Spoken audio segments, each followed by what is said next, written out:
Բարև բոլորին, այսօր բացում ենք 18 համարի դուռը։ Հուսամ լավ կլինի։ Գնացինք։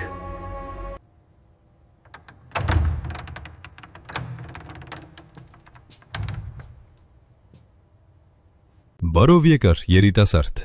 նստիր, նոր եմ ավարտում քաջ Նազարը։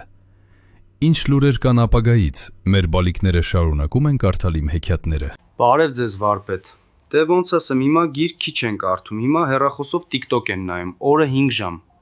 Նայեք։ Այս ինչ խելագարություն է։ Ինչու են այս մարդիկ անիմաստ ցատկոտում։ Եվ սա են նայում մեր մանուկները գրքերի փոխարեն։ Սա հոգուսով է։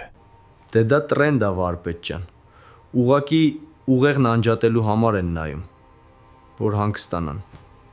Տար այս սատանայի մեքենան իմ տնից։ Մենք ազգ ենք կրթում, իսկ դուք ձեր միտքը տալիս եք քամուն։ Գնա եւ ասա նրանց, թող գիրք կարդան։ Լավ, հասկացա։ Կարդալու են խոստանում եմ։ Գնացի ես։ Ժողովուրդ։ Թումանյանը ճիշտ էր ասում, մի քիչ շատ գիրք կարդացեք։ Իսկ մինչ այդ գրեք, որ դուռը բացեմ հաջորդը։